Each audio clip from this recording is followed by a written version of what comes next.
नमस्कार दोस्तों, स्वागत है आपके अपने YouTube चैनल संस्कृत अड्डा पर। दोस्तों, अगर आप हमारे चैनल पर पहली बार आए हैं तो हमारे चैनल को सब्सक्राइब कर लीजिएगा और साथ में जो बेल वाला आइकॉन है उसे जरूर दबाएं, जिससे जो आपको हमारे आने वाली वीडियो की नोटिफिकेशन मिलती रहेगी।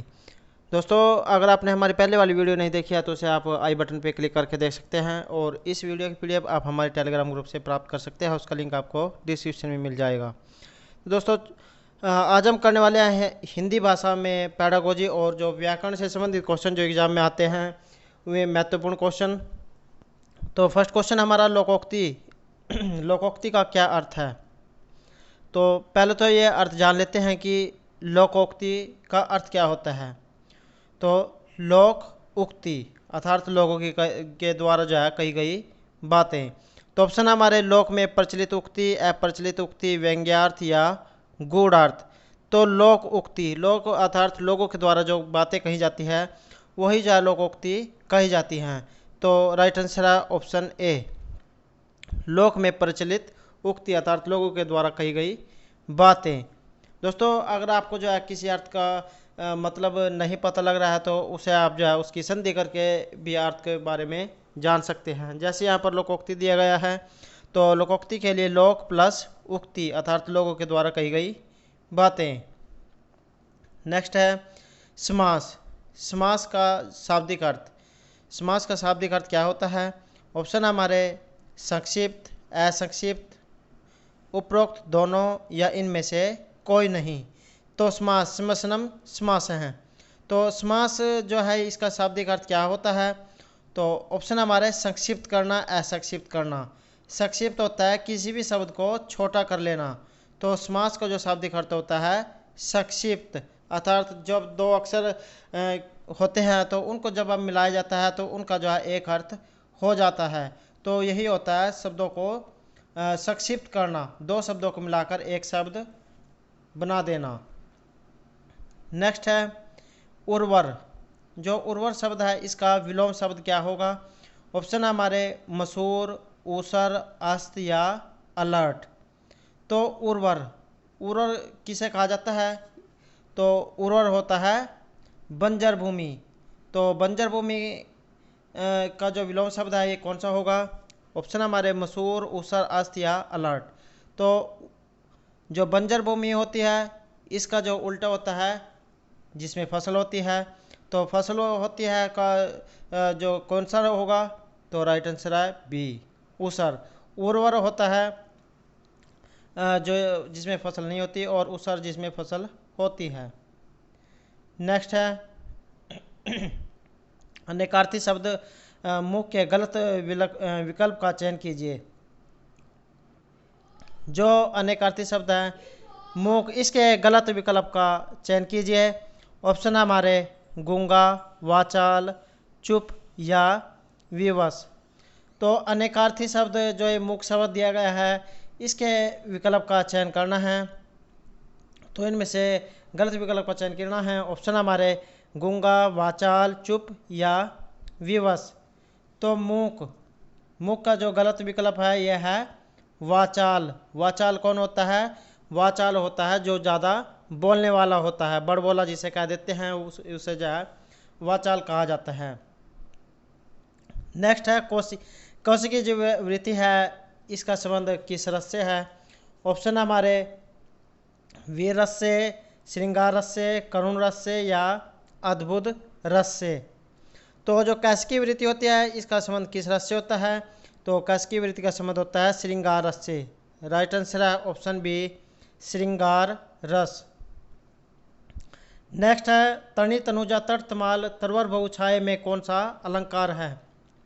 तो ये जो तर्णी, तनुजा, तर्तमाल, तरवर, बहुछाये इसमें किस अलंकार का प्रयोग हुआ है? ऑप्शन हमारे छेक अनुप्रास का, श्रुत अनुप्रास का, लाट अनुप्रास का या वृत्ति अनुप्रास का। तो दोस्तों यहाँ पर जो है जो अनुप्रास अलंकार दिया गया है इसकी पहचान किस तरह करोगे? तो पहले तो इसमें जो है समान अक्षर होते हैं, जैसे तर्णी में त, त, त, त। तो यहाँ पर जो त शब्द है ये बहुत बार आया है, इसकी वर्णों की आवृत्ति जो है अनेक बार हुई है। तो इसकी पहचान होगी कि यहाँ पर जो है जब एक शब्द जो है अनेक बार आया हो तो वहाँ पर अनुप्रास अलंकार होता है। और तो यहाँ पर जो है यह जो पंक्ति दी गई है इसमें किस अलंकार का प्रयोग हुआ है, तो राइट आंसर है ऑप्शन डी।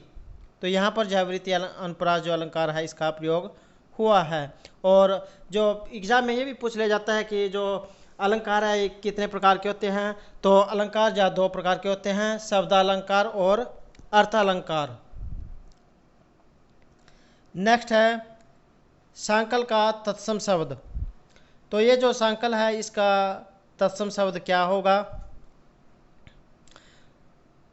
शब्द ये जो है तत्सम और तद्भव ये दो प्रकार के होते हैं।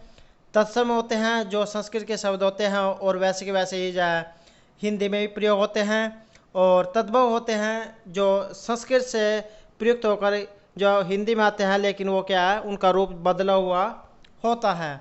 तो यहाँ पर जो ये जो सांकल शब्द है इसका तत्सम शब्द पूछा गया है। ऑप्शन हमारे जंजीर, संध्या, श्रृंखला या इनमें से कोई नहीं। तो ये जो सांकल है सांकल का तत्सम शब्द होगा श्रृंखला। श्रृंखला किसे कहा जाता है, तो ये कहा जाता है कड़ी को। जिस प्रकार जो है जिसे देसी भाषा में संगल कह देते हैं, तो जो है उसके जो कुंडे आपस में जुड़े हुए होते हैं तो उसे जो है उनको मिलाकर एक श्रृंखला बन जाती है। तो यही जो है तत्सम शब्द है। नेक्स्ट है वाक प्लस जाल।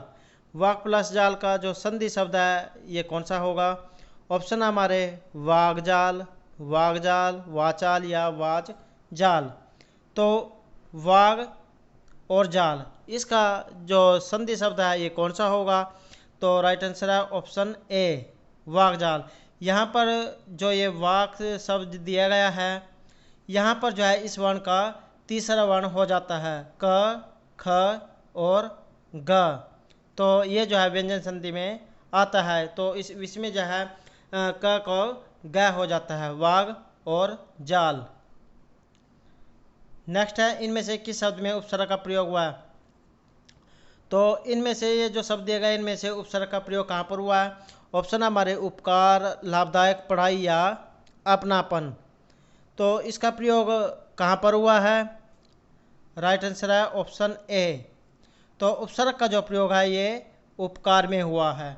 और जो उपकार में जो उपसर्ग का प्रयोग हुआ है तो उपसर्ग का प्रयोग कहाँ पर होता है, तो उपसर्ग का जो प्रयोग है ये शब्द के शुरू में होता है। जैसे यहाँ पर जो ये उपकार शब्द दिया गया है तो यहाँ पर जो है उप उपसर्ग है और इसमें जो है क्री धातु का प्रयोग हुआ है। तो क्री को जो है आर्वृद्धि होकर जाए उप प्लस कार या उपकार बनता है। और एक जो है ये भी पूछ लिया जाता है कि प्रत्यय प्रत्यय कौन से होते हैं। तो उपसर्ग तो जो है शब्द के शुरू में जुड़ते हैं लेकिन जो प्रत्यय होते हैं ये शब्द के अंत में जुड़ते हैं। जैसे यहाँ पर जो है पढ़ाई शब्द जो दिया गया है तो इसमें जो है पढ़ प्लस आई, तो इस प्रकार से जो है बाद में जो ध्वनि आई है आई की, तो इस प्रकार से जो प्रत्यय है ये अंत में जुड़ता है। जैसे अपनापन इसमें जो ना है अपनापन, इस प्रकार से जो अंत में जुड़ेंगे ये प्रत्यय होंगे और जो शब्द के शुरू में जुड़ेंगे ये उपसर्ग होंगे। नेक्स्ट है विच्छेद। विच्छेद का जो संधि विच्छेद है ये कौन सा है, तो विच्छेद का संधि विच्छेद कौन सा होगा। तो ऑप्शन हमारे वी प्लस छेद, विच्छेद प्लस द, वी प्लस छेद या विच प्लस छेद। तो ये जो विच्छेद शब्द दिया गया है इसका आपने संधि विच्छेद करना है, तो कौन सा होगा, तो राइट आंसर है वी प्लस छेद। राइट आंसर हमारा ऑप्शन सी वी प्लस छेद। यहाँ पर जो चाहे इसको विसर्ग हो जाती है वी प्लस छेद। नेक्स्ट है इनमें से कौन सी कृति प्रबंध काव्य है। तो इनमें से ये जो दिए गए इनमें से कौन सी कृति प्रबंध काव्य के अंतर्गत आती है। ऑप्शन हमारे रामचरितमानस, आंसू, एक कंठ, विषापाणी, बिहारी रत्नाकर। तो कौन सी कृति है जो ये प्रबंध काव्य के अंतर्गत आती है, तो राइट आंसर है ऑप्शन ए रामचरितमानस जो है तुलसीदास के द्वारा लिखा गया है। नेक्स्ट है अक्षय वर्ण किन वर्णों के संयोग से बना है। तो ये जो अक्षय वर्ण है ये किन वर्णों के संयोग से बना है, और ये जो वर्ण दिए गए हैं इनको संयुक्त व्यंजन भी कहा जाता है क्योंकि ये जो है दो जो वर्ण होते हैं अक्षर होते हैं इनके संयोग से ये बनते हैं। तो अक्षय अक्षय को जब हम बोलते हैं तो यहाँ पर किस किस वर्ण की साउंड आई है? क्ष, क और अक्षय, क्ष। तो क और श, तो यहाँ पर किस वर्ण की जो ध्वनि आई है? क्ष। तो अंत में जो साउंड आई है श की आई है, तो राइट आंसर है बी, क प्लस श।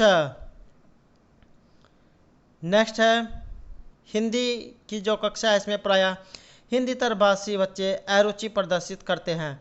तो हिंदी की कक्षा में जो बच्चे होते हैं ये इनका जो है अरुचि प्रकट करने का क्या कारण हो सकता है, क्यों जो है इसमें अरुचि प्रकट करते हैं? तो ऑप्शन हमारे, उन्हें हिंदी सीखने का उपयोग जो है नज़र नहीं आता है, अध्यापक उनकी भाषा संबंधी त्रुटियों को सहजता से स्वीकार नहीं करते हैं, उन्हें अपनी भाषा के प्रति विशेष लगाव होता है, या उन्हें तुलनात्मक रूप से हिंदी बहुत कठिन लगती है। तो अरुचि प्रदर्शन करने का क्या कारण हो सकता है? तो राइट आंसर है ऑप्शन डी, उन्हें जो तुलनात्मक रूप से हिंदी बहुत कठिन लगती है, तो ये जो उनका कारण हो सकता है। नेक्स्ट है त्रिभाषा सूत्र का उद्देश्य। तो ये जो त्रिभाषा सूत्र है इसका उद्देश्य क्या है? ऑप्शन हमारे देश में बहुभाषी संवाद के परिवेश को बढ़ावा देना, भिन्न संस्कृति से परिचित करवाना, विदेशी भाषा से परिचित कराना, या ये सभी। तो त्रिभाषा सूत्र का जो फार्मूला उद्देश्य है ये क्या होता है? राइट आंसर है ऑप्शन डी, ये सभी। तो देश में बहुभाषी संवाद के प्रवेश को बढ़ावा देना, अलग अलग जो संस्कृति है उससे परिचित करवाना, और जो विदेशी भाषा है उससे भी परिचित कराना। तो ये जो है त्रिभाषा सूत्र का उद्देश्य है।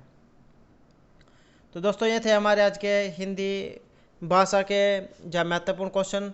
दोस्तों अगर आपको हमारे क्वेश्चन अच्छे लगे हो तो हमारे चैनल को सब्सक्राइब कीजिएगा, और साथ में जो बेल वाला आइकॉन है उसे जरूर दबाएं, जिससे जो आपको हमारे आने वाली वीडियो की नोटिफिकेशन मिलती रहेगी। और दोस्तों हमारे साथ अंत तक बने रहने के लिए धन्यवाद।